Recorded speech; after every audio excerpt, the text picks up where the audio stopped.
हमारी अब की जो चैप्टर है ऑर्गेनिक केमिस्ट्री, गालिबन ये हमारी तीसरी चैप्टर है ऑर्गेनिक केमिस्ट्री।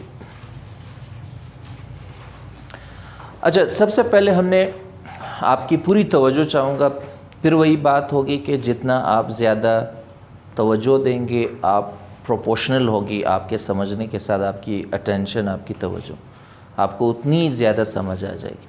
और ये आप बारहा चेक भी कर सकते हो, आप इसको टेस्ट भी कर सकते हो कि एक दिन आप तवज्जो दे दे, एक दिन ना दे दे, तो जिस दिन आप दे उस दिन आपकी समझ का क्या लेवल होगा, जिस दिन आप तवज्जो नहीं देंगे उस दिन आपकी समझ का क्या लेवल होगा। तो ये सारी चीज़ें आप बिल्कुल टेस्ट कर सकते हो, चेक कर सकते हो। ऑर्गेनिक केमिस्ट्री क्या होती है? अगर मैं यहाँ से बात शुरू कर लूँ कि ऑर्गेनिक केमिस्ट्री ऑर्गेनिक कंपाउंड्स को डील करता है।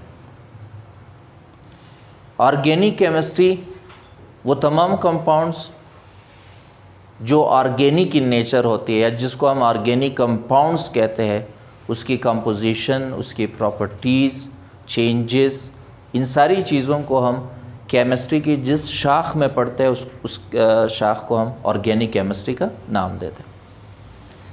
अब सवाल ये पैदा होता है कि जो लफ्ज़ मैंने इस्तेमाल किया कि ऑर्गेनिक कंपाउंड्स, क्या होते हैं ये ऑर्गेनिक कंपाउंड्स?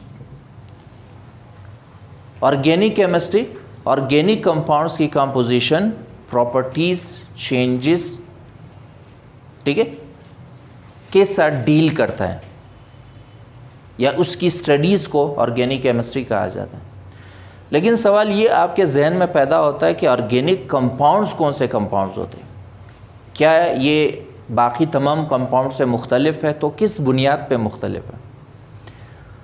ऑर्गेनिक कंपाउंड्स को हम दो तरह से, सबसे पहले हम ये कहेंगे कि ऑर्गेनिक कंपाउंड्स वो तमाम कंपाउंड्स जो लिविंग ऑर्गेनिज्म से हासिल किए जाते हैं, उन कंपाउंड्स को हम ऑर्गेनिक कंपाउंड्स कहते हैं। सबसे पहली और बुनियादी बात कि वो तमाम कंपाउंड्स जो लिविंग बीइंग से, लिविंग ऑर्गेनिज्म से हासिल किए जाते हैं, चाहे वो कुछ भी हो, जिंदा जानदारों से हासिल किए जाने वाले तमाम कंपाउंड्स ऑर्गेनिक कंपाउंड्स कहलाते हैं।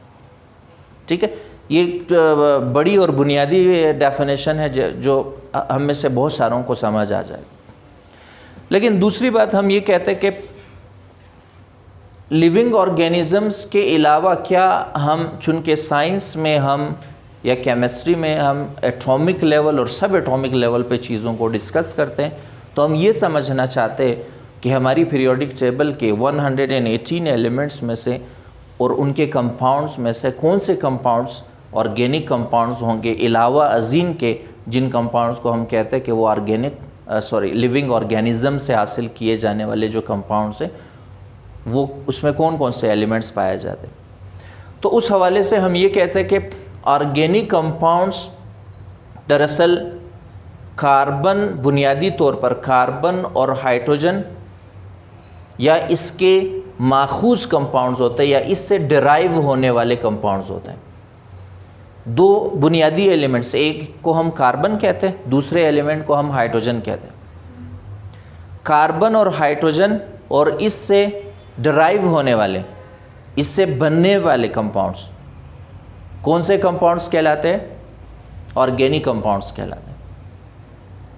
ठीक है, इसको मैं मज़ीद सादा या सिलीस करने की कोशिश कर लूँगा कि वो तमाम कंपाउंड्स जिसमें कार्बन और हाइड्रोजन बुनियादी ढांचे के तौर पर पाया जाए, ठीक है,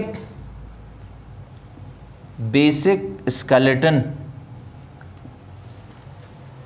वो तमाम कंपाउंड जिसमें कार्बन और हाइड्रोजन बुनियादी ढांचे के तौर पर पाया जाए, उन कंपाउंड्स को हम हाइड्रोकार्बन कहते हैं।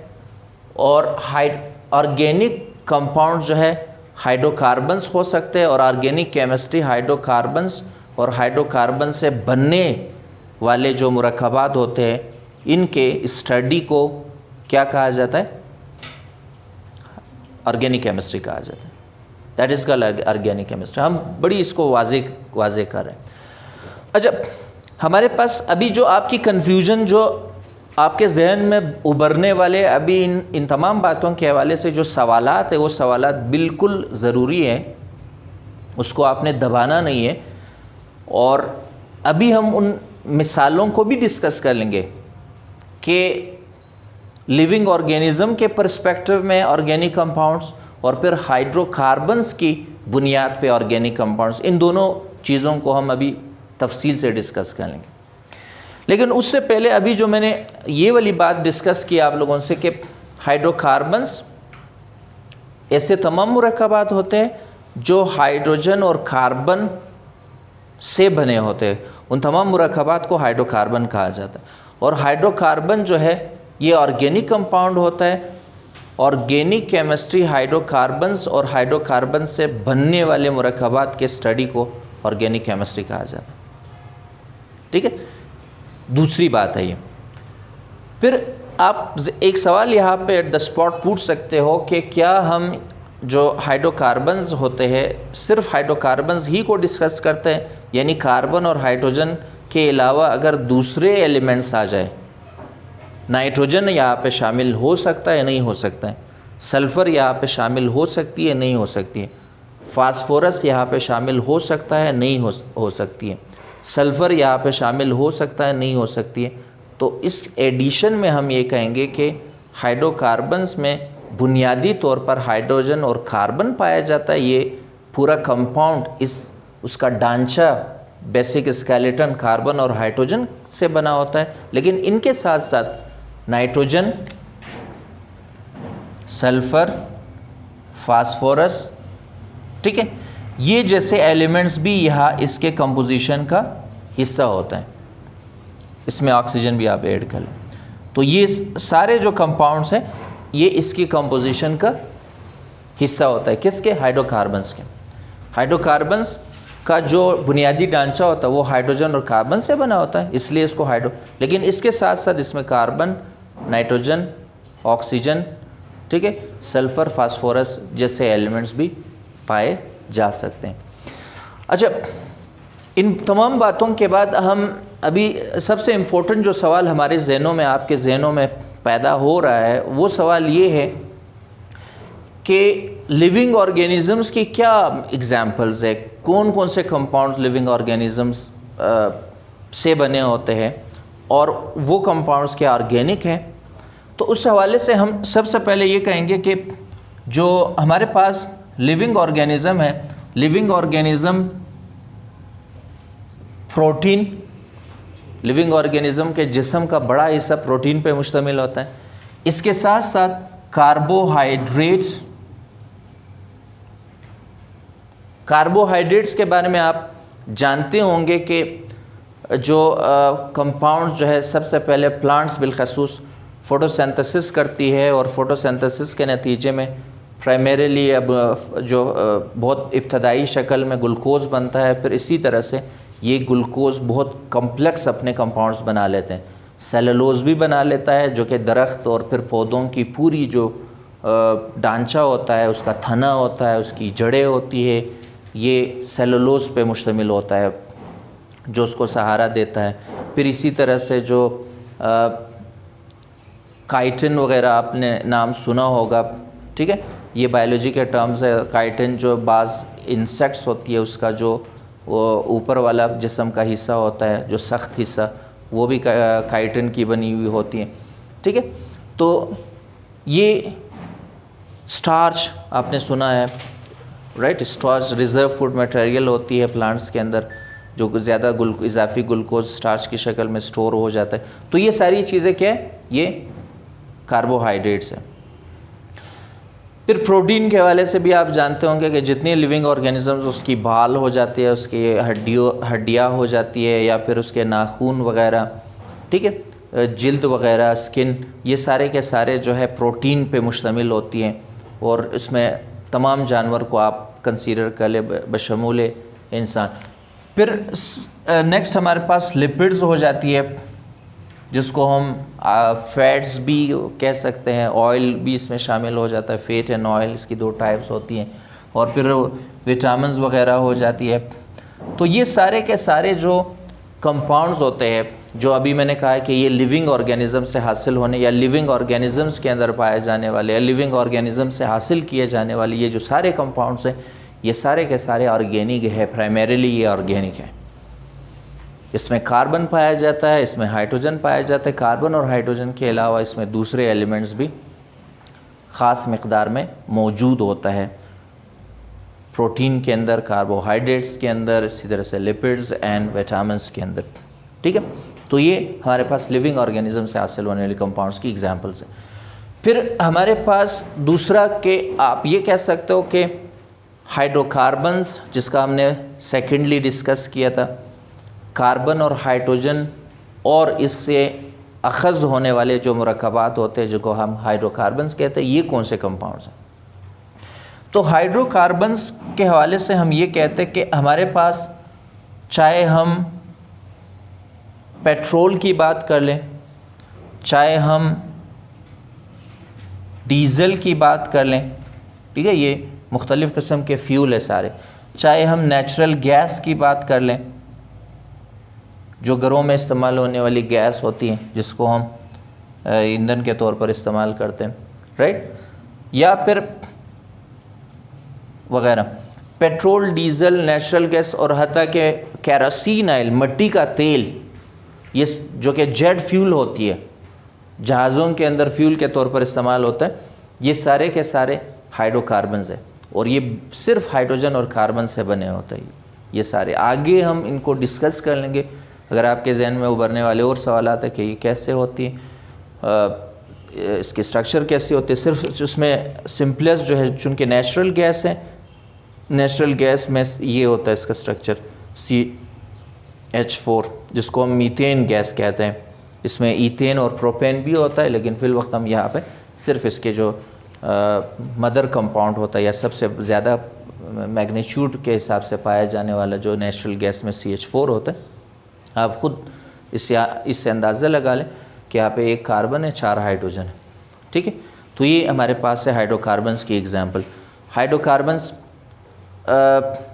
हमारे पास उसकी स्टडी और उसकी सारी जो प्रॉपर्टीज़ होती है, उसकी डेरिवेटिव्स होती है, उससे अखज़ होने वाले कंपाउंड्स होता है, और फिर इसी तरह से ये सारे लिविंग ऑर्गेनिज्म से हासिल होने वाले कंपाउंड्स, हाइड्रोकार्बन्स, इन सब को हम ऑर्गेनिक कंपाउंड्स कहते हैं। केमिस्ट्री में जिसमें हम स्टडी करते हैं, दैट्स कॉल्ड ऑर्गेनिक केमिस्ट्री।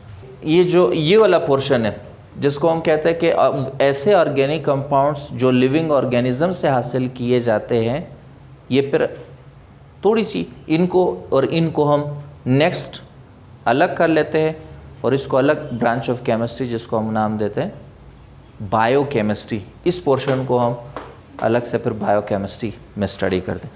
अच्छा, एक और छोटा सा टॉपिक है, इसको कहते हैं या वाइटलिज़म है या जो भी है ना, वाइटलिज़म। स्वीडन से ताल्लुक़ रखने वाला बर्ज़िलियस अपने दौर का बहुत मशहूर और रीनॉन साइंटिस्ट था। इन्होंने सबसे पहले थ्योरी या जो कॉन्सेप्ट है दुनिया के सामने रखा, उसको कहते हैं वाइटलिज़म। 19th सेंचुरी जो 1800 से शुरू होती है और 1899 पे ख़त्म होता है, तो 1815 तक दुनिया को सिर्फ इतनी मालूमात थी जितना वो देख सकता था, और बहुत सारी छोटी और उससे छोटी लेवल पे चीज़ों को समझने की सलाहियत इंसानों ने हासिल नहीं किए थे। अब तो दुनिया सब एटॉमिक पार्टिकल से भी आगे की बात करते हैं, कहता है इलेक्ट्रॉन किस चीज़ से बना है, प्रोटॉन किस चीज़ से बना है, न्यूट्रॉन किस, सब मज़ीद छोटे ज़रात से बने। अब तो दुनिया इन चीज़ों के ऊपर बहस कर रहा है, लेकिन उस वक़्त ये सिर्फ नज़र आने वाली चीज़ें डिस्कस हो गई। बर्ज़िलियस ने 1850 को अपना वाइटलिज़म का कॉन्सेप्ट इस बुनियाद पे पेश किया, और उनकी ऑब्ज़र्वेशन ये थी, उन्होंने ये देखा था कि वो तमाम कंपाउंड्स जिनको हम ऑर्गेनिक कंपाउंड्स कहते हैं, बर्ज़िलियस ने कहा कि ऑर्गेनिक कंपाउंड्स वो कंपाउंड्स हैं जो लिविंग ऑर्गेनिज़म से हासिल किए जाते हैं। ठीक है, हम मानते हैं, लेकिन बर्ज़िलियस ने ये उससे पूछा गया या उससे जो भी सवाल किया गया कि क्यों ऐसा है कि क्या इनऑर्गेनिक कंपाउंड से ऑर्गेनिक नहीं बन सकता, तो उस वक़्त तक जवाब यही था कि नहीं, ऑर्गेनिक कंपाउंड्स बनाने के लिए एक मिस्टीरियस फोर्स की ज़रूरत है। और आपको पता है मिस्टीरियस का क्या मतलब है? मिस्टीरियस का मतलब यही है कि कोई जो भी नामालूम, एक मुअम्माती, एक जो भी है, तो मिस्टीरियस फोर्स पाया जाता है लिविंग ऑर्गेनिज़म्स के अंदर, और वो लिविंग ऑर्गेनिज़म इस मिस्टीरियस फोर्स की मदद से ऑर्गेनिक कंपाउंड सिंथेसाइज कर सकते हैं। और यही खसूसियत नॉन लिविंग बीइंग के अंदर नहीं है।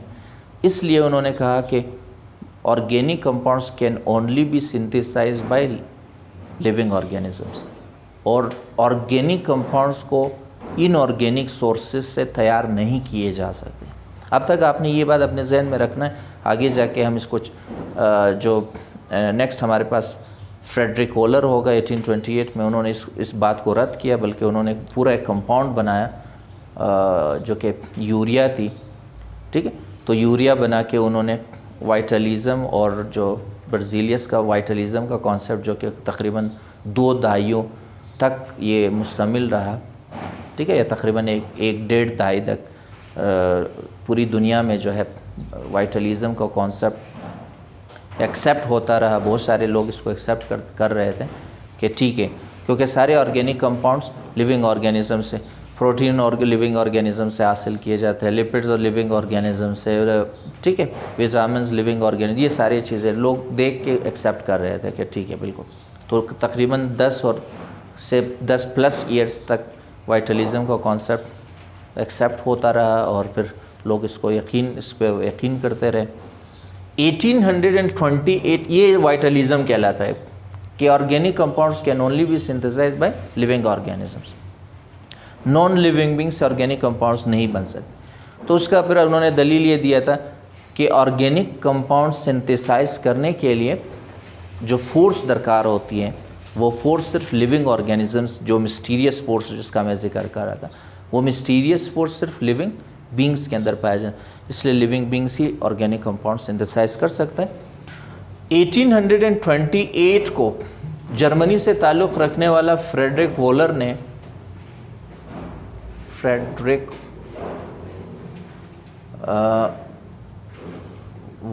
ने इस कॉन्सेप्ट को एक तजुर्बे की बुनियाद पे उन्होंने इस कॉन्सेप्ट का जो फाउंडेशन था उसको हिलाया।